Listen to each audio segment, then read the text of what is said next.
sa script, no? Oo. Kasi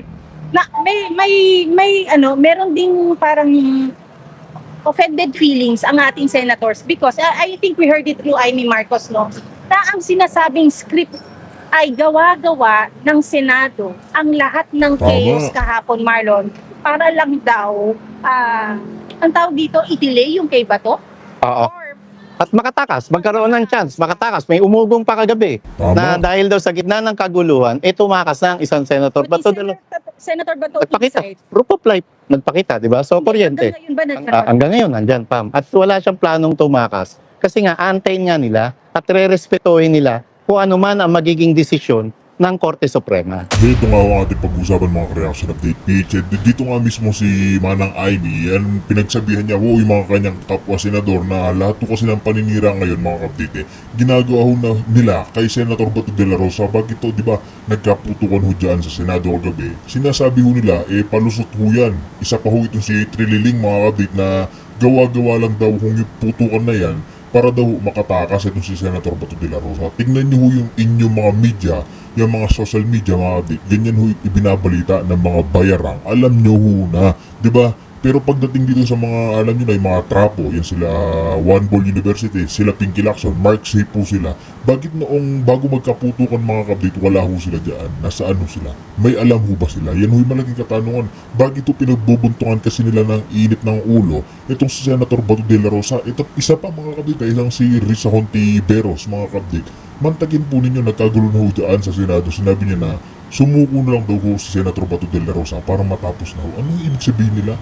Papahun na senador mga kapatid, ipagkakanulo nila dyan sa Banyaga, ipalilitis nila dyan sa ICC kahit meron tayong sariling jurisdiction. Kaya ito yung sinasabi ni Sir Marlon mga kapatid na hintayin nila yung desisyon ng Korte Suprema dahil mga kapatid nagbigay ho ng 72 hours na alam nyo na mag-explain yung both sides na nagpapaano ho dito kay Senator Bato de la Rosa, yung gustong nilabas na warrant of arrest.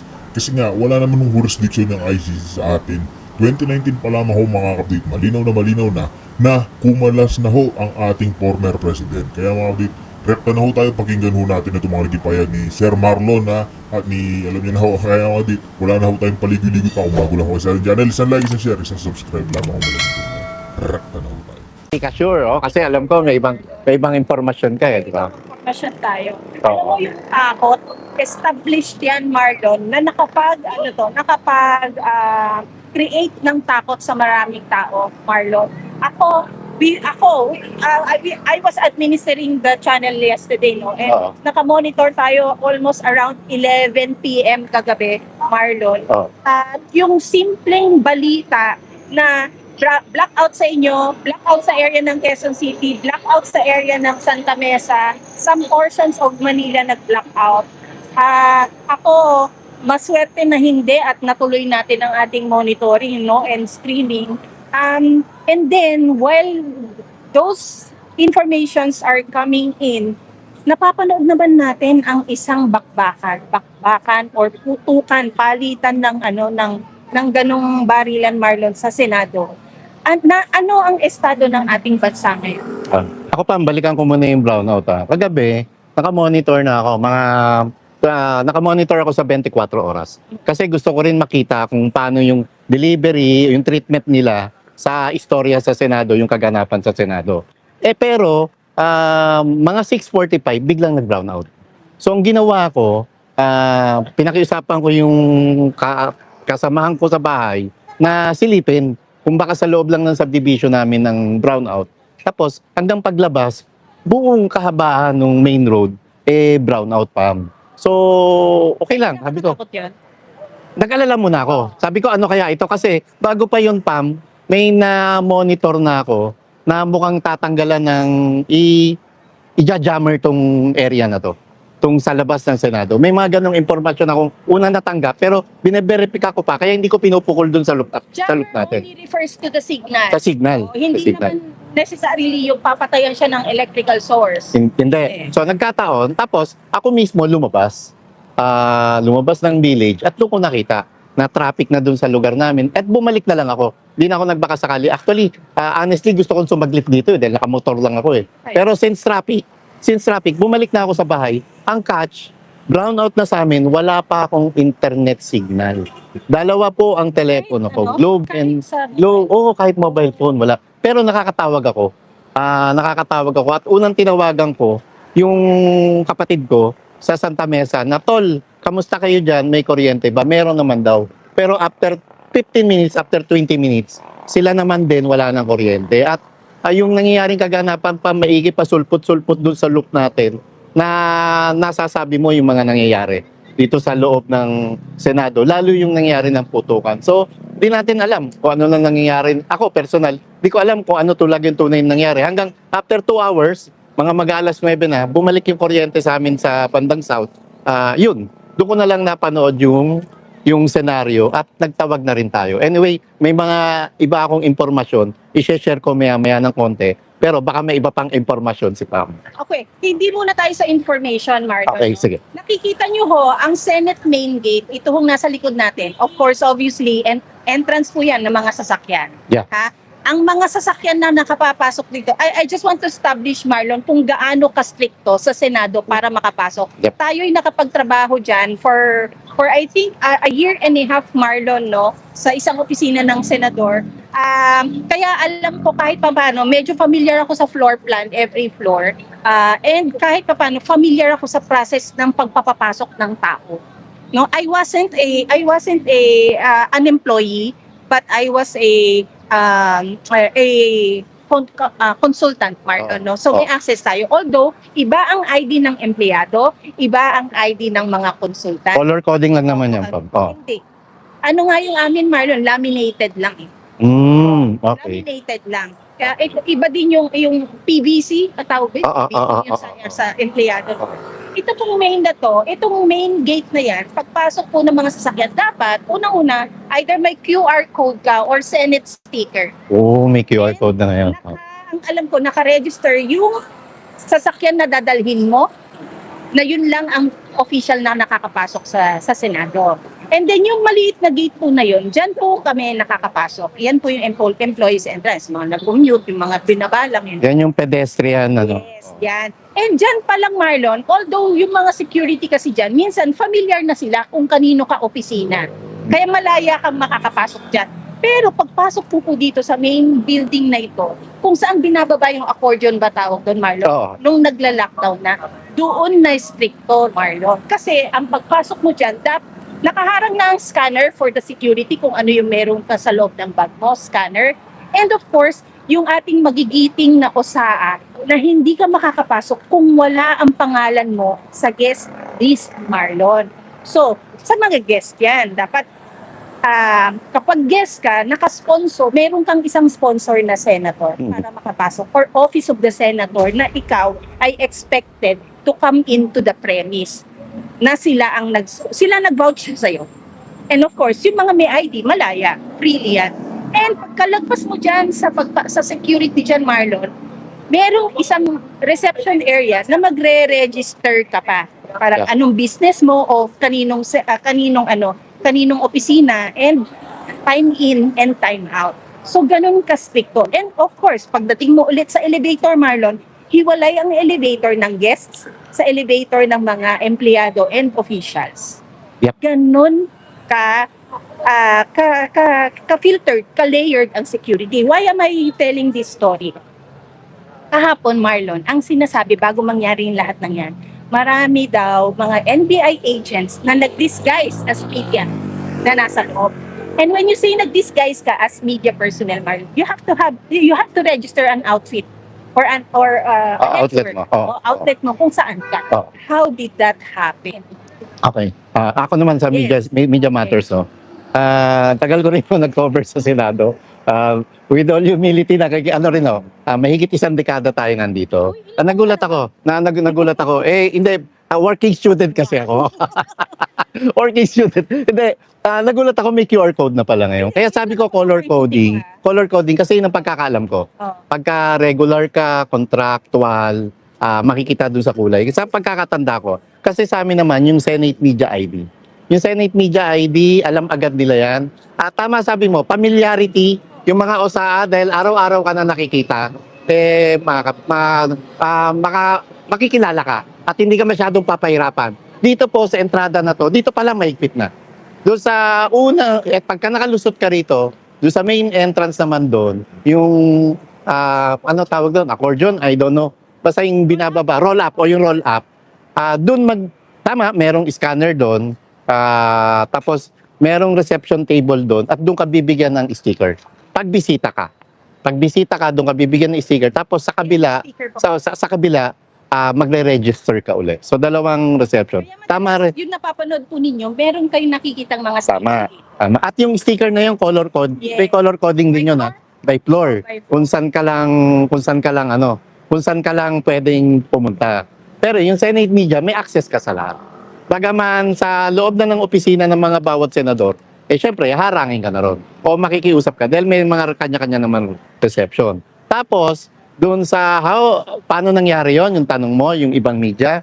Kasi ang Senado po, tulad ng House of Representatives and Malacanang, meron sila mga accredited na media members na talagang nagko-cover sa kanila.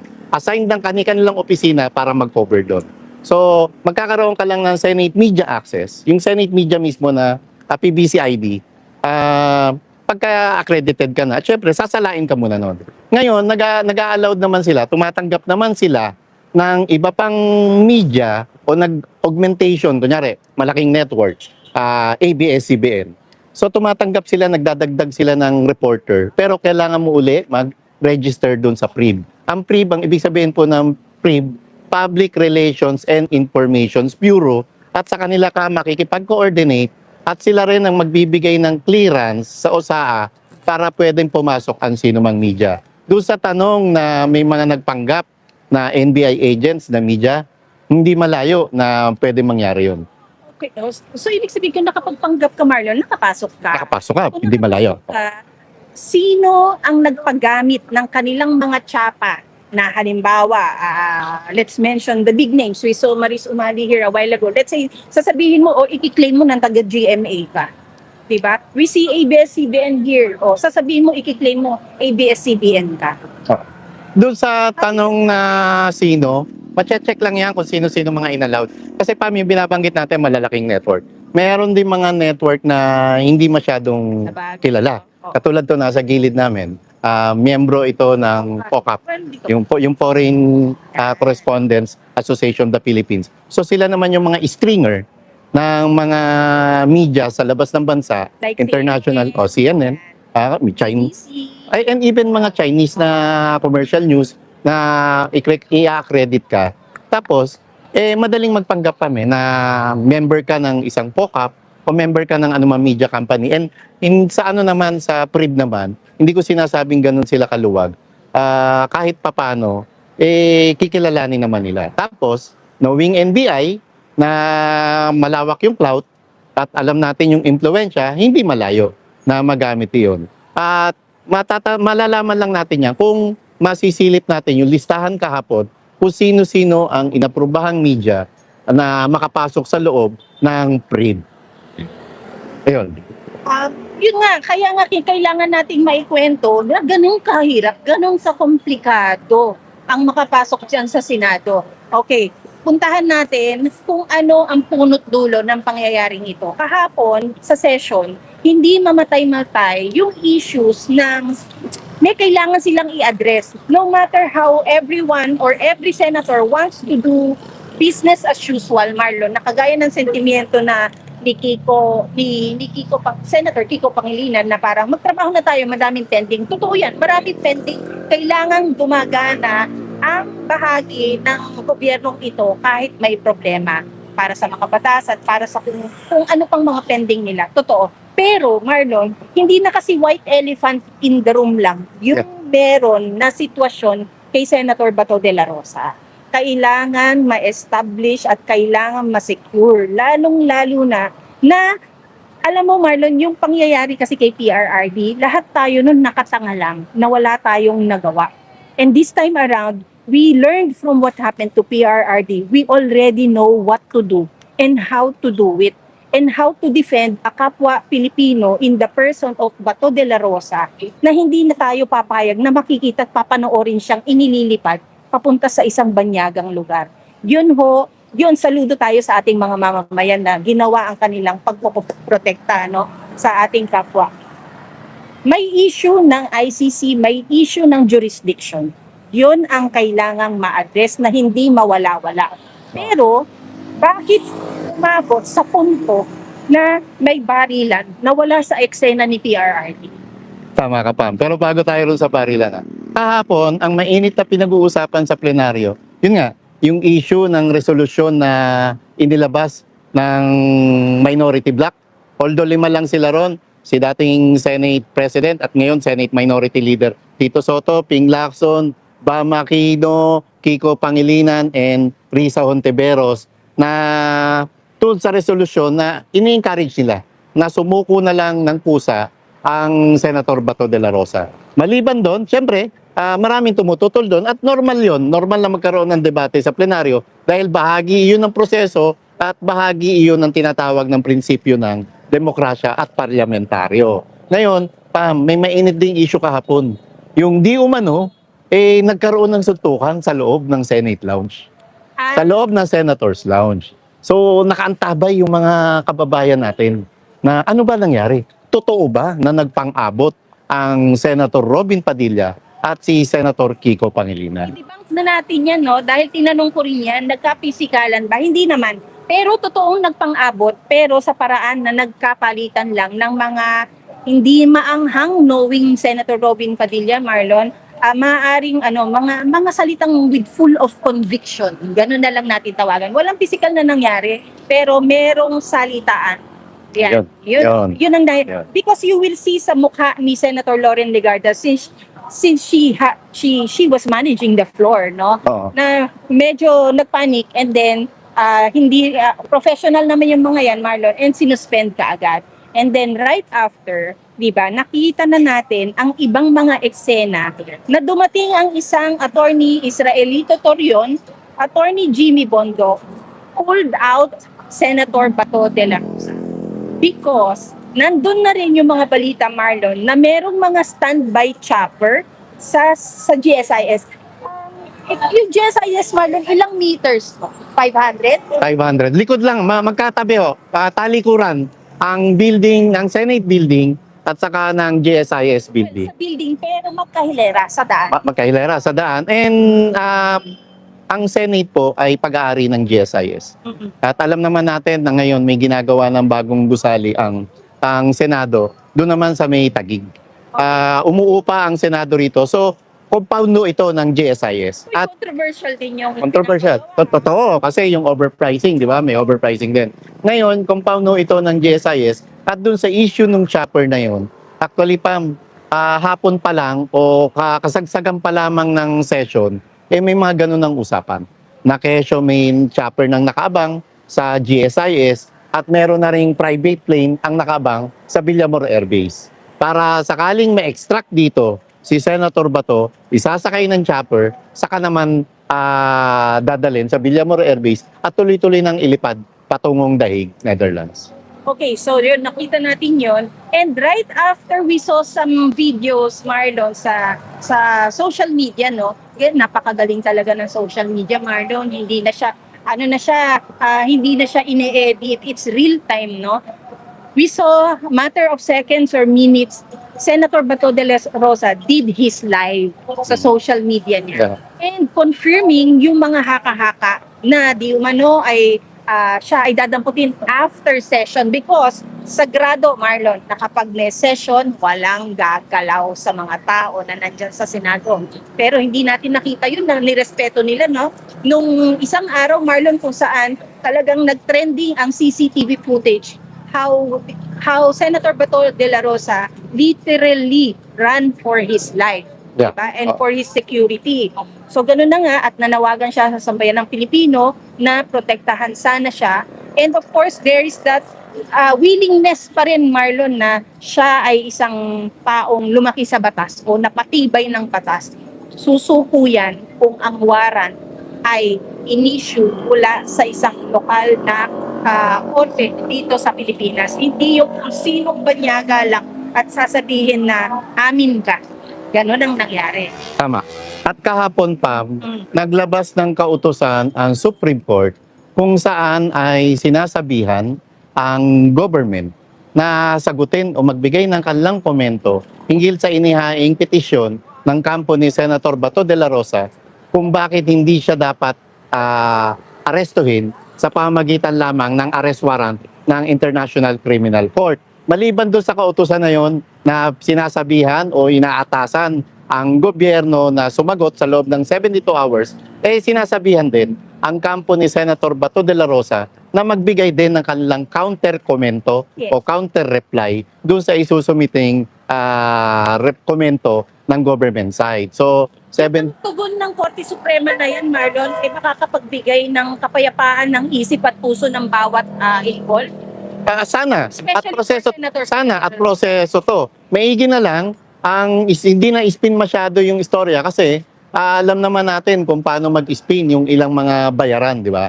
Na mainstream media sasabihin walang TRO. Totoo po, walang TRO kahapon dahil pinagbibigay pa sila ng komento pero hindi denied, hindi binasura yung hinihinging temporary restraining order ng kampo ni Senator Bato de la Rosa. Okay, naganap ang mga naganap kahapon, Marlon. Mm. Nakita natin yung forces na nasa loob. Yung forces na, Marlon, bihis ng camouflage, merong mga mahabang armas. Ilan sa mga usaan natin, Marlon, nakita din natin yung nagsuot na ng mga bulletproof vest. And it was giving us signs na may action. Yep. So, And first time pa nasabi ko kanina, ang tagal ko sa Senado, mahigit 1 dekada o kulang 2 dekada ako sa Senado. No? First time kong nakita ang USAA na may hawak na mahaba, yung matataas na kalibre ng baril. Kasi kalimitan, puro mga revolver ang mga nakasukbit lamang sa kanilang bewang. So ibig sabihin, talagang may posibleng magkaroon ng matinding tension o hindi malayong magkaroon ng engkwentro. And true enough, yung nangyari kagabi, nagkaroon ng putukan. Base sa initial na report, ang narinig na putok ng ilang mga media na mga nandun mismo na nagtakbuhan din at pinalayo. Pinalayo dun sa area kung saan nagaganap mismo yung putukan.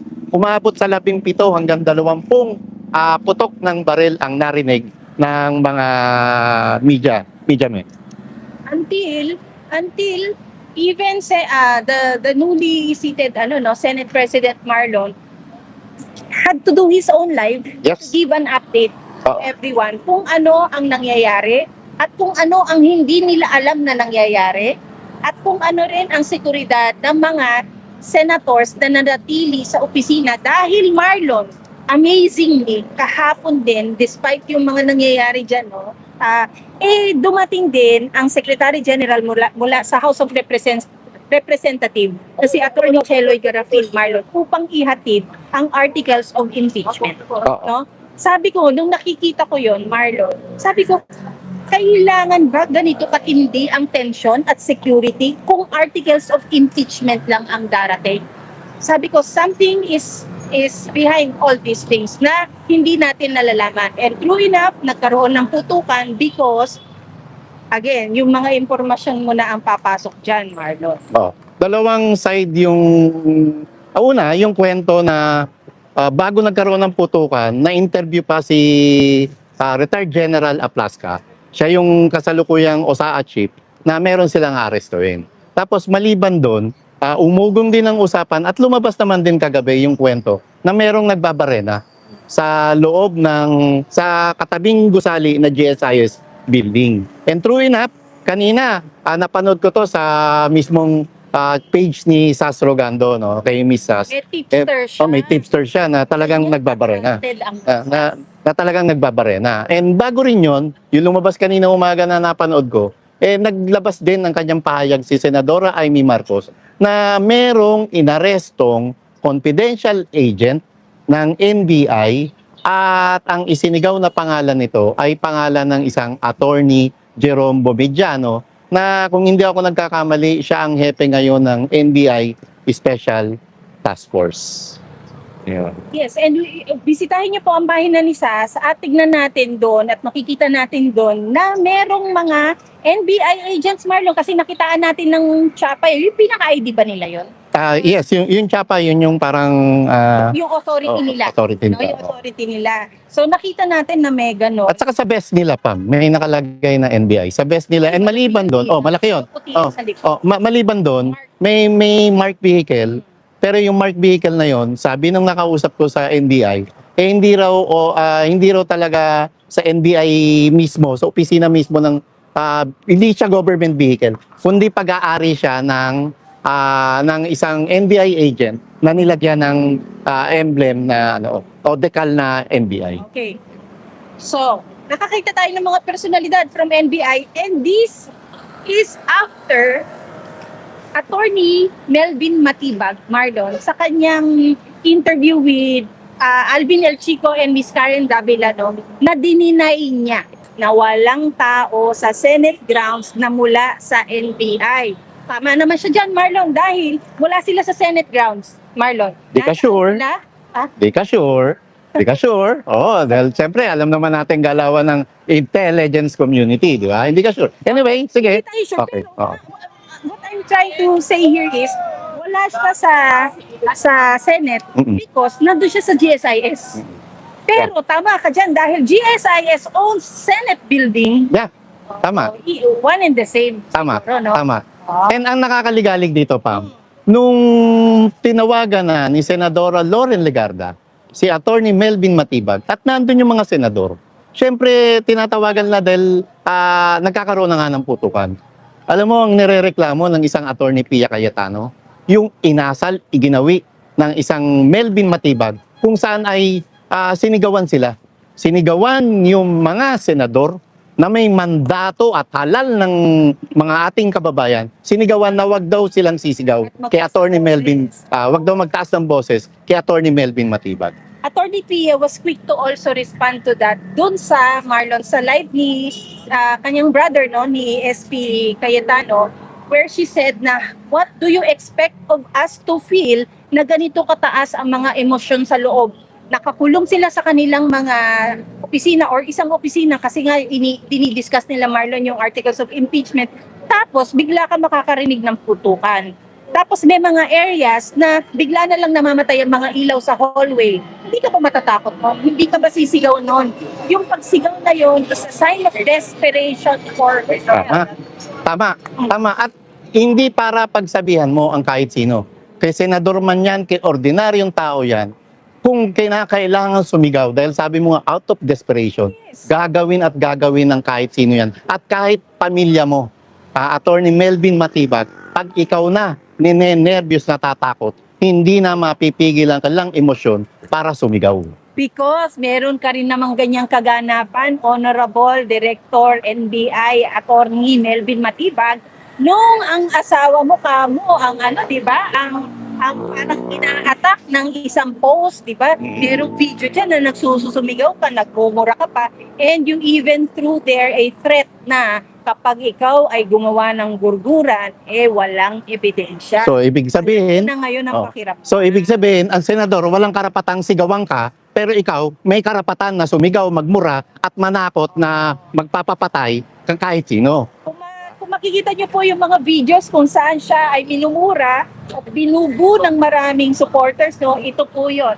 Dito po yon sa likod natin, sa area na yan. Diyan siya nag-attempt na siya ay papasukin nung unang gabi, Marlon, pero hindi siya naging successful doon. And instead, nagkaroon siya ng organic encounter sa crowd, Marlon. Napaka-organic dahil organic yung feelings ng mga sambayan ng Pilipino ng galit sa kanya. Hanggang kagabi pa, may nangyari uli na halos ganun senaryo.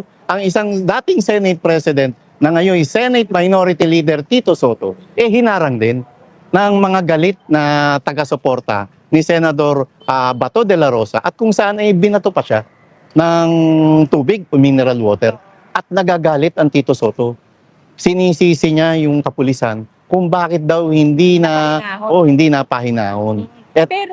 At muli, Pam, alam mo, sabi ng mga kababayan natin doon sa pinost ni Senator Tito Soto, maigi nga at tubig lang daw ang ibinato kay Tito Soto. Pasalamat daw siya kasi kung meron lang daw dumi ng tao, ibabato nila sa napakagandang kotse ni Tito Sen.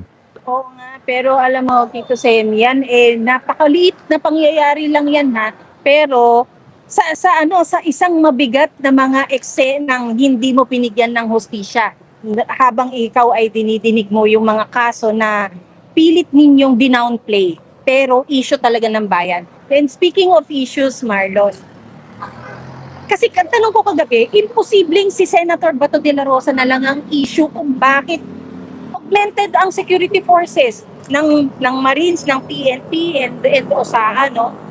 Tapos yung ganong effort na kailangan mong magbaril, yung effort na kailangan mong allegedly magkaroon ng access from GSIS papunta sa NBI, because yun, Marlon, ng mga speculations ngayon nung pagbabarena Baka may iba kang impormasyon sa barena na yan. Ito kwento ha. Kasi una, may correct lang ako. Kasi merong ilan pong sa international news, may lumalabas na yung putukan daw dahil gusto raw arestuhin ng Philippine Marines sa kanang PNP si Senator Bato. Hindi po. Linawin natin to sa mga kababayan natin sa abroad. Paki-correct nyo po pagka may mga sa international media na may naglabasa na ganyan.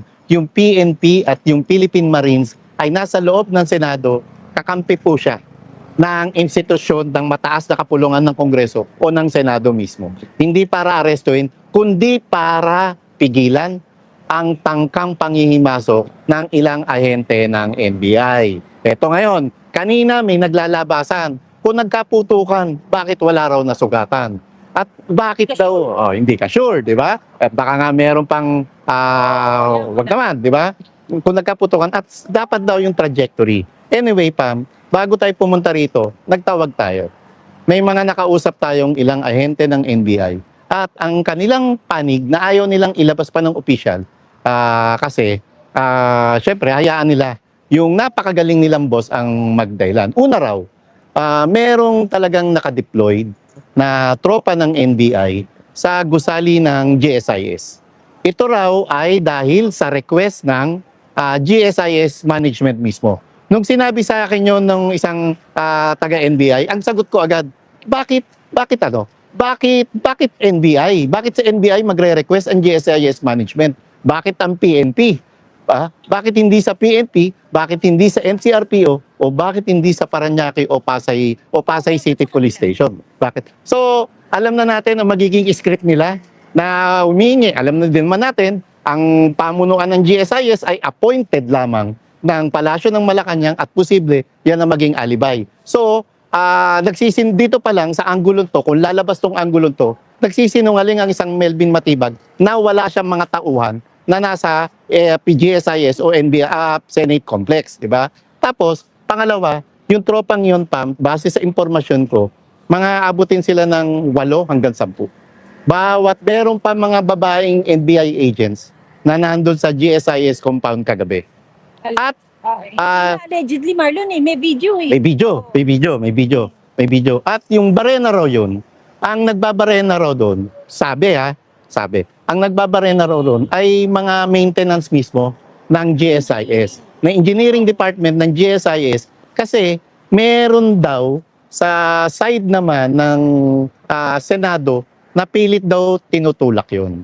Tapos idagdag ko lang, kaya meron daw tropa ng NBI doon para syempre i-monitor kung sakaling ang tumakas ang isang Senator Bato de la Rosa. Formal yung request ng GSIS? Daw, Signal madaling from NBI.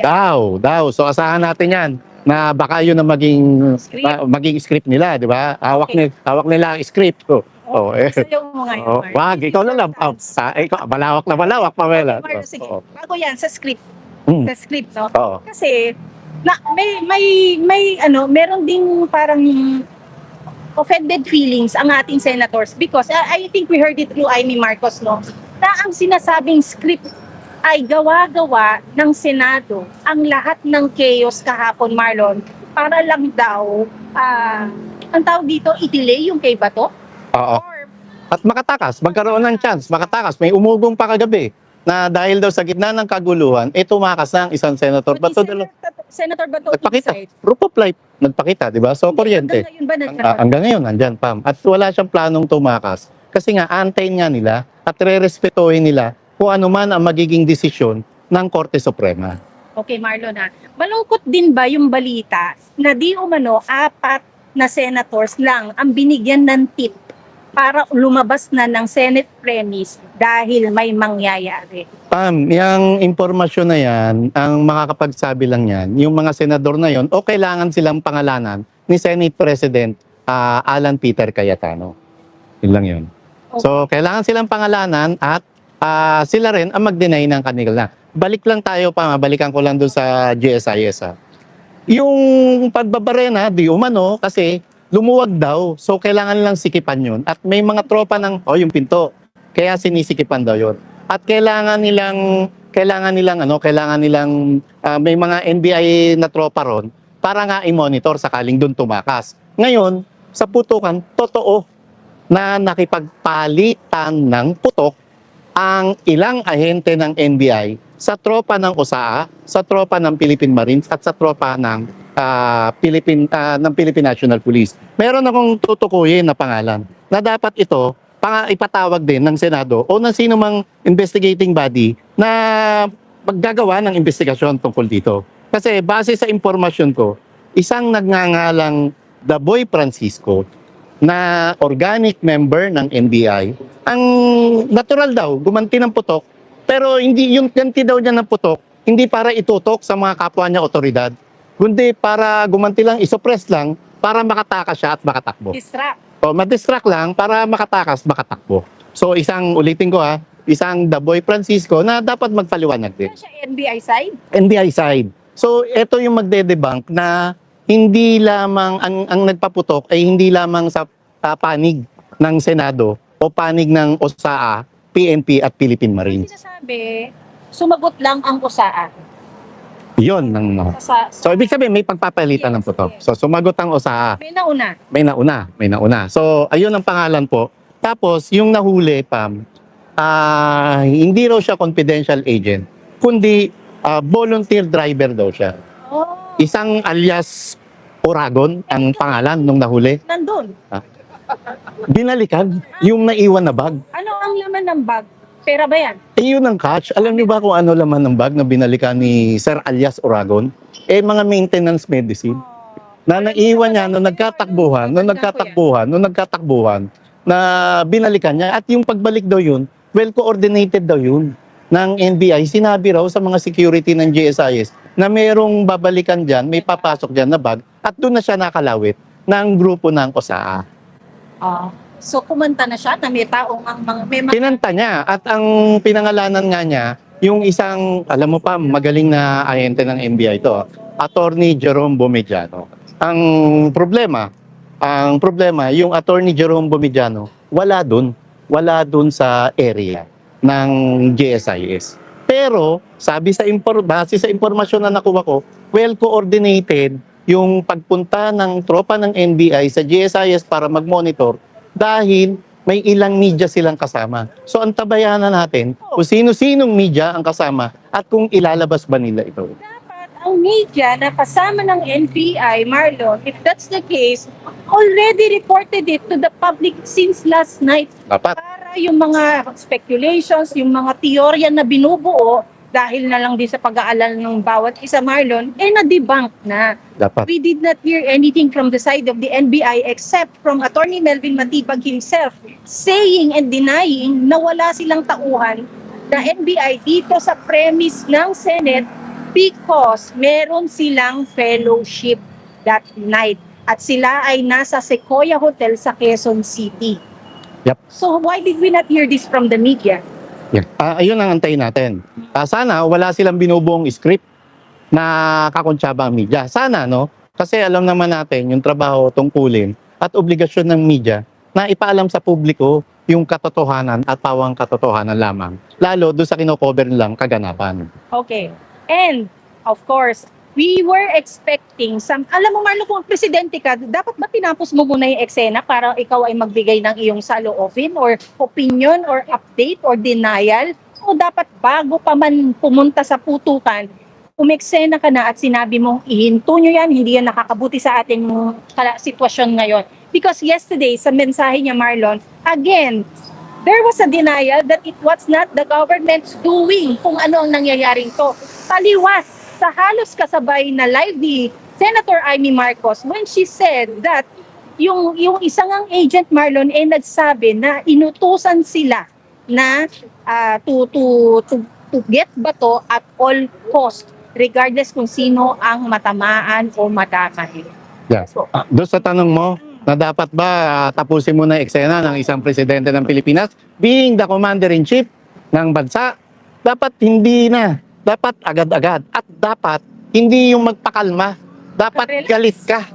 Galit ka. Ipakita mo na hindi maganda yung nangyayari at yung implikasyon nito sa international community na sariling Senado, sariling dating bahay mo bilang dating senador, binababoy na ng mga otoridad na ikaw mismo ang nag-appoint. Ang sinabi niya, tinawagan niya si SILG, tinawagan niya si NBI, at kung sino pang tinawagan niya. But you know the sad part, Marlon, hindi niya tinawagan ang kapatid niya na ipit sa loob na nakaka-experience ng ingay or yung tension dahil may putukan. Tama ka, Pam, ha? Ako, with all humility, ha?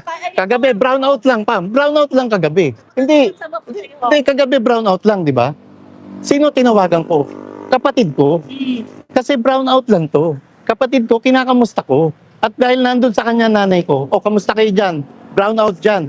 Kasi sasabihin ko sana kung brownout, oy, may rechargeable light ba kayo? Yung kandila, ha?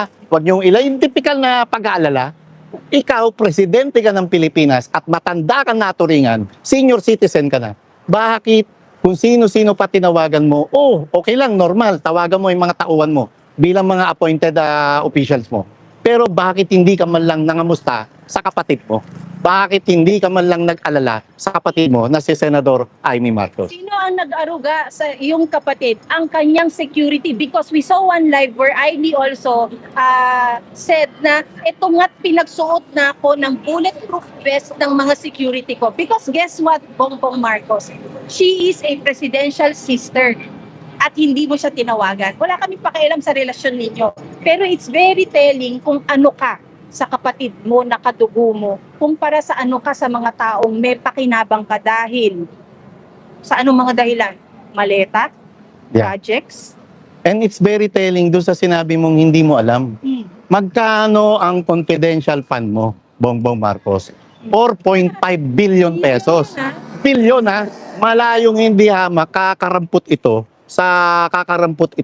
doon sa 125 million confidential fund na pilit yung inaakusa kay Vice President Sara Duterte. Okay, Marlon. Kasi ang sinabi niya, hindi gobyerno ang may gawain nito.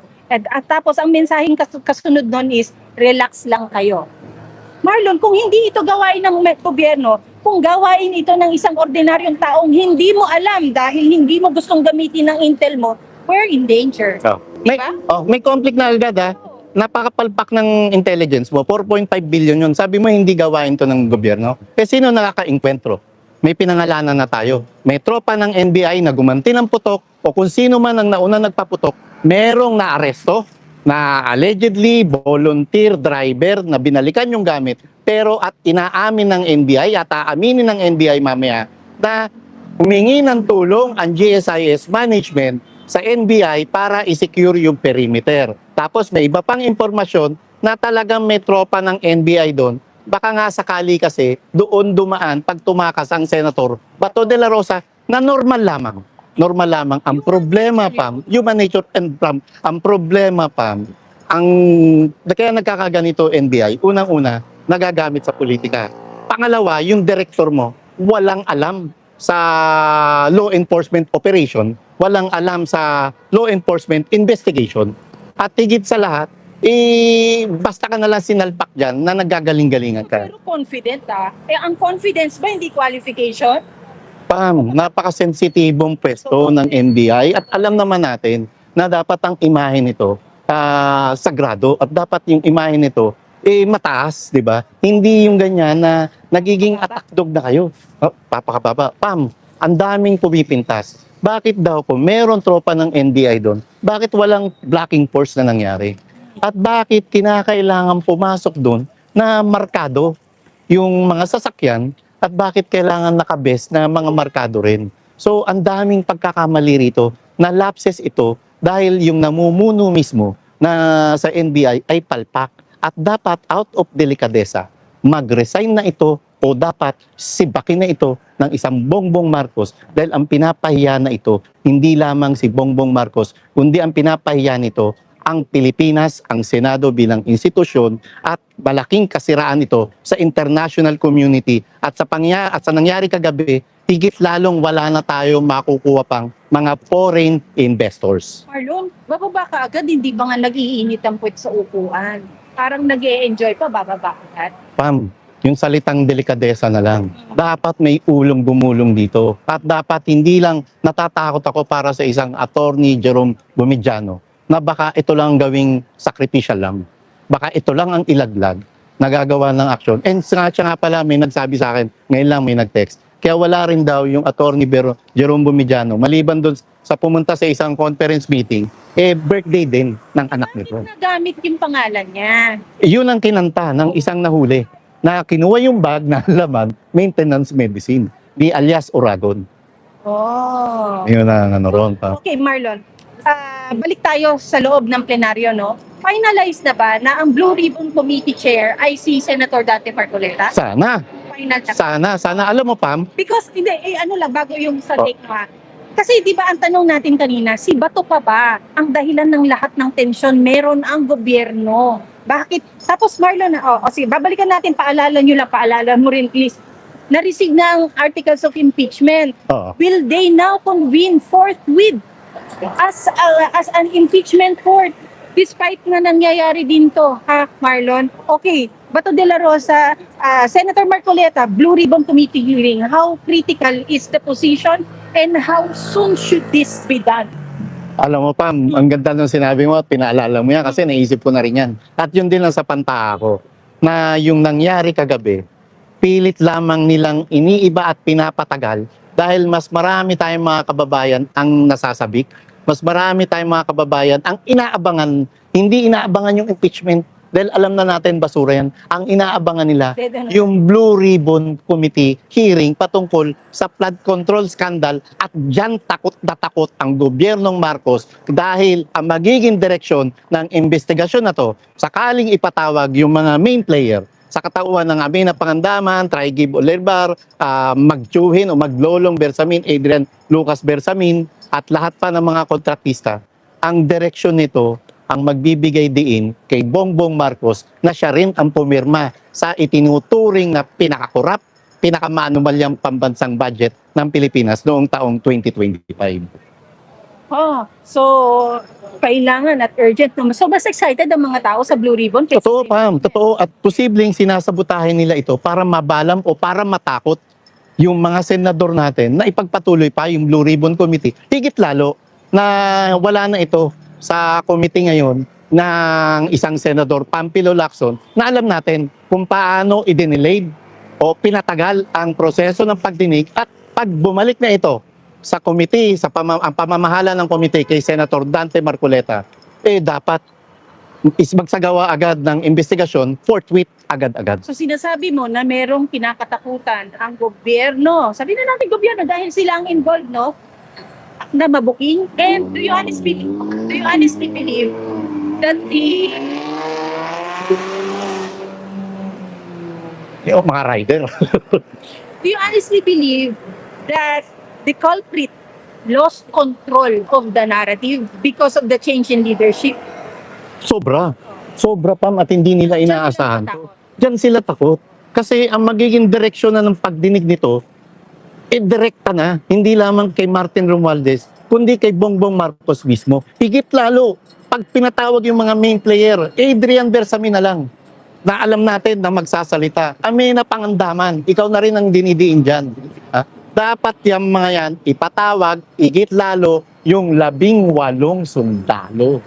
At pahintulutan ng Blue Ribbon Committee na magsalita via online, via Zoom, ang isang Congressman Saldico. Okay. How do we now budget the time, Marlon? Because merong obligasyon ang Senadong mag-convene as an impeachment court. And of course, there is this national concern, Marlon, na alam nating urgent din, and it's about that BRC hearing na kinatatakutan nila about the corruption in government because of the flood control projects. How do we now budget? How do they now budget the time? Lahat tayo, Pam. Ano ang kanilang hindi bubuhusan ng oras sa kanilang mas bubuhusan ng oras? Lahat tayo, Pam. Kinikilala natin yung salita at prinsipyo o idea ng time management. At sa Senado pa lang, Pam, 7 days a week yan. 7 days a week yan. At yung 7 days a week na yun, pwede naman yung 3 araw sa impeachment trial at yung 3 araw sa Blue Ribbon Committee hearing. So nasa decision na lamang yon ng majority bloc at nasa decision lang rin yon ni Senate President Alan Peter Cayetano at kung sino man magiging chairman ng Senate Blue Ribbon Committee, kasi naniniwala ako na hindi dapat isa lamang ang gawing pagdinig, hindi dapat impeachment lamang, ipagpaliban muna yung Blue Ribbon Committee dahil mas importanteng usapin po ang flood control anomaly kumpara sa basura at rehas na impeachment complaint laban kay Vice President Sara Duterte. Okay, what happened last night, Marlon, brings back memories of the KOJC siege. Tama. May pattern ka bang nakikitang similar? Alam mo, Pam, considering yung nangyaring brownout kagabi, ano ba to? Practice ba to? Trial and error ba to? Ang natatakot ako na posible maging senaryo rito, baka mas gusto, sana mali ako baka mas gusto ng gobyerno na magkagulo. Hindi lamang dito sa Metro Manila, hindi lamang dito sa Luzon, kundi magkagulo sa Visayas at Mindanao para magkaroon ng dahilan ang gobyernong Marcos na magdeklara ng martial law at pag naideklara ang martial law, mapanatili sila sa pwesto hanggang matapos o hanggang lumagpas ang taong 2028. Okay, Marlon, because nabanggit ko yung KOJC siege, no? Nakita natin yung kanilang hindi pagrespeto sa isang sagradong lugar. Sambahan yan ng ating mga kapatid sa KOJC, Marlon. Yan ay kanilang grounds. Nakagaya ng holy ground, hindi naman holy, sagrado din ang Senado, Marlon. Tama, dapat. Okay, si Pastor Apollo Kibuloy, Marlon, had to sacrifice his security and liberty para hindi na ginugulo ang kanyang mga tao. Para wala na ibang inosenteng madamay. Madamay dahil nagkabarilan din dyan, Marlon, ha? Tama. Meron din mga nawalan ng buhay din dyan, Marlon, ha? Dito, will we see a Senator Bato de la Rosa surrender na para sabihin niyang para hindi na mababoy ang Senado? Ako pa, ayoko tingnan yon. Okay. Mas gusto kong tingnan. Just a question I floated, Yeah. but ayoko yung idea. Oo, oo. Ayoko tingnan yon. At tama, pareho tayo, Pam, ayaw nating idea na yon. Mas gusto kong tingnan ano yung magiging action ng Supreme Court. Although may dalawang 72 days. So ilang araw yan? 1 linggo pa rin. Yung nangyaring kaguluhan kagabi dito sa gusaling ito, pangitain ito na ganun na kagulo at ganun na kababoy yung administrasyon sa kasalukuyan. Dahil ultimo, ang isang lehislaturang gusali ay kayang-kaya ng maghasik ng lagim at out of control na ang dapat sana'y commander-in-chief na nagsasabing everything is under control kasi 4.5 billion pesos ang aking confidential fund. Ayaw niyang gamitin. Ayaw niya. Dahil wala siyang alam eh. Tama. Hindi niya kilala kung sino ang Tama. at hindi daw ito gobyerno, Marlon. Kung hindi ito gobyerno, is this a foreign entity na nagkakaroon na ng kamay sa ating bansa? Oo, dapat mas ikatakot natin kung kayang i-execute to ng isang private citizen. Kung hindi gobyerno, Marlon, ha? Kung hindi gobyerno. Sana alam natin marami mga magigiting na alagad ng batas. Alam natin na marami magigiting na sundalo. Ang loyalty po dapat ninyo ay sa konstitusyon. Ang loyalty nyo para sa bandila ng Pilipinas. At ang loyalty nyo dapat para sa sambayan ng Pilipino at hindi para sa bulok na politiko. Yung nangyari kagabi, Pam, posibleng mag-escalate pa ito, posibleng lumaki pa ito, at posibleng lumala pa ito kapag walang ginawang aksyon ang Bongbong Marcos. Ngayon, kung gusto mo makabawi, Bongbong Marcos, ayaw rin naman mag-resign, ang kapal ng mukha mo, sibakin mo ang isang attorney Melvin Matibag. Sibakin mo ang attorney Melvin Matibag na hindi lamang binaboy yung ahensya ng NBI, kundi binaboy mismo yung dating tahanan mo. bilang isang dating senador ng bansa, binaboy ang Senate of the Philippines. Dahil yung mga tinatalaga mo, Bongbong ha, alter ego yan ng iyong posisyon. And it reflects kung ano yung, ikaw Marlon, presidente ka, tagababa ka lang ng utos eh. Yeah, tama. Lahat ng ginagawa nila, hindi nila ma-execute kung hindi mo inutos. Tama pa. Marlon, ano ang sitwasyon sa paligid ngayon? Mas magaling ka dito. Tahimik, kalmado, at kitang-kita natin. In fairness, no, yung mga tropa ng mga otoridad, magagalang. At hindi sila praning. Hayaan ka lang maglakad dyan, hinahayaan tayo rito. Hinahayaan tayo rito mag-cover. At basta hindi tayo sagabal sa trapiko. Nakikita natin, may mga iba na rin nakakasama. Hindi ko alam kung mga pro, anti Pato de la Rosa yan o anti Duterte, yung forces na yun. Pero may pinapahintulutan ng sound system. Siguro mamaya papasyalan natin, kailan maingay masyado yung sound system, no? Pero kapuri-puri, shout out po sa mga pamunuan ng Philippine National Police na nandito at ilang kasundaluhan. Sana maging mapayapa ang sitwasyon at hindi dapat magpatayan ang Pilipino sa kapwa Pilipino. Ano lang din Marlon ha, kahapon merong nakarating mga informasyon sa atin na yung mga, alam, kasi tama sabi ni Senator Pia Marlon mataas ang emosyon ng maraming tao. Lahat sumusuporta kay Senator Bato de la Rosa. Pero hindi ho sa otoridad ng isang individual, private citizens or supporter, yung mag-utos na ipababa ko yung mga windows ng mga lumalabas na sasakyan or buksan just to inspect. Hindi po atin yun, sana po, baka mahanapan tayo ng problema dyan bilang mga supporters. So, hindi po natin obligasyon yun. And, wag na po natin gawin ulit. Alam din natin na galit tayo sa ibang mga personalidad dahil maaaring hindi nila ginagawa yung mga roles nila, iwasan po natin yung nangyari po kay Senator Tito Soto, ibigay yung maximum tolerance and patience, ibigay natin dahil yun question yun para sa kanilang mga karakter at hindi ho tayo para mahanapan tayo ng butas kung anong klase naman tayo bilang mga supporters. At sa mga kababayan natin na gusto magpakita ng suporta kay Senator Bato de la Rosa at sa pamilya Duterte, malaya po, payapa po rito, pwede ko kayong pumunta. At alam ko mamaya kakapalang tao rito, Pam. Marami ang magpipikit. Tasahan din natin na magpapadala rin ng kanilang grupo o bulto yung mga makakaliwang grupo para naman ipakita yung kanilang pagdiskontento. At yun naman talaga layunin nila, siraan ang pamilya Duterte. Pero Marlon, sa eksena na meron tayo, balik lang natin sa angle ng gay. Sa ganyang eksena, magre-resume ba ang office hours? Dito ka nun. Walang session pa walang session ngayong Webes. Pero may mga empleyado na kailangan pumasok.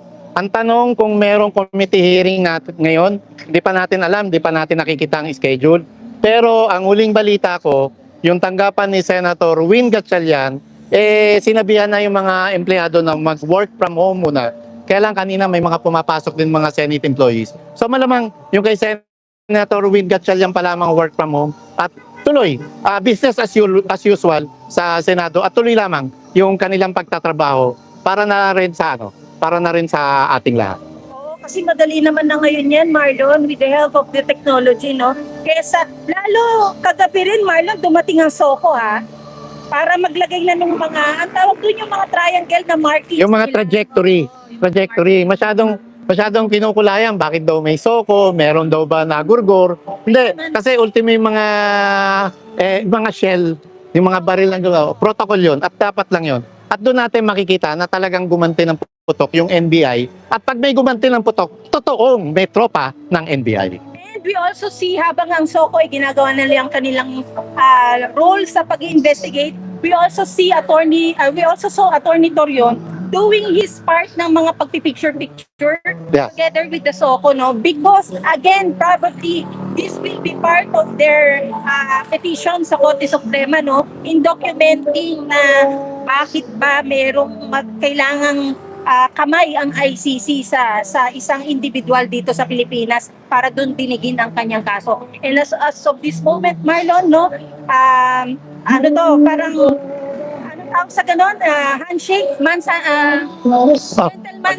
Gentleman's agreement. Oh. natuto pa rin ng bawat kampo na hindi gagalawin si Senator Bato de la Rosa habang ang bawat isa ay tumutugon sa sagot naman ng Korte Suprema ng 72 hours non-extendable na pagsagot kung bakit kailangan bigyan ng TRO si Senator Bato de la Rosa. Magandang development yan. At sana panindigan yan ni Secretary John Vic Remulla na alam mo naman na may umaasinta sa pwesto mo sa katauhan ng isang Antonio Trillanes. Pero ito, seconds of appreciation. Na-appreciate mo ba yung effort ni John Vic Remulla kahagabi? Na pumasok sa Senate, nagpakalma kahit papano ng sitwasyon, tumugon sa panawagan ng isang SP Alan Cayetano ng Socorro. Oo naman. Kailan pa may turo kasi ng lolo ko, pag ang tao hudas, wag mo nang pagkatiwalaan yan kahit kailan. Yan. Meron ba dapat na eksena na si Bongbong ang pumunta dito? Dapat. No? Dati kang member ng Senado. Dati kang senador ng Pilipinas. At nandito pa kapatid mo. Tapos ang linya mo, hindi mo alam kung ano nangyayari. At ang linya mo, kalma lang. Okay ka lang, Brad? Well, yung pagkakalma niya kahapon, mukhang kagigising lang, Marlon eh. Mukhang ayaw naming maniwalang nag-monitor ka nga. Mukhang kagigising mo lang para gumawa ng iyong mga aktibidades. At naniniwala ako, Pam, alam mo ba ang pulbos? Oh. Nagpapakalma rin yan. Ha? Oo, inis ka lang. Johnson. Syempre. Papakalma yan. Lalo kung may bungang araw ka. Yun. Sa mga kaibigan natin na pupunta dito mamaya, mas matirik ho ang init ng araw mamaya, no? Oo. Magbaon po ng tubig, no? And of course, Marlon, although hindi naman lahat sila nakapanood tayo, gusto natin pasalamatan ang presensya ng pulis dito. Kalmado, sila yung kalmado. Relax, because we also saw kung in fairness, sinalagaan sila. Tama. Kasi hindi natin sila nakita na sa bangketa nakahiga. Tama. Meron po silang mga foldable chairs na uniform, magandang tignan, no? At alam natin na relax sila. Tama. Shoutout. Maraming salamat kay General Labirin ng National Capital Police Region Office at kay Philippine National Police sa ating Nartates, General Nartates. Yes. So, okay, Marlon, siguro ang susunod na monitoring natin mga later na for streams, no? Yes. Sisimula May programa na. ng mga ibang supporters. At of course, mananatiling umaasa na Marlon meron kasagutan ng lahat. And of course, yung patuloy natin na paghiling ng seguridad ni Senator Bato de la Rosa. Because, and of course, let's not forget even VP Sara also from The Hague said that what we are witnessing dito sa ating bansa is grave abuse Of authority. no. Siya ngayon ang nakatoka kay PRRD dahil paparating naman din Marlon yung full trial kay PRRD sa ICC. Abala ang Vice President Sara Duterte. And I'm very sure Marlon, hindi rin matahimik ang kalooban niyan. Naman. Malayo. Naman. A daughter has to do what a daughter's got to do. Yes, tama. Oh. Yun. Maraming salamat sa iyo. May message ka pa, Marlon. Wala na lang, Pam. Yung sayang yung gluta mo. Anyway, basta, ano pa yan? Mainit po talaga. Hindi, pero yung oras na yan, okay pa. Healthy pa yan, Pam. Vitamin D yan. As in, vitamin D. Tingnan, naglalapot ka na, Marlon. Talaga. Talaga. Alam mo, talaga yung schoolboy complexion, Schoolboy complexion. At dahil yan, ako po si Marlon at si Inday Sara Duterte ang aking presidente. Si Pam, hindi ho natin gusto ang mga nangyayaring masama dito sa Senado at sa ating bansa. And I am also no to impeachment. Si Inday Sara ang aking presidente.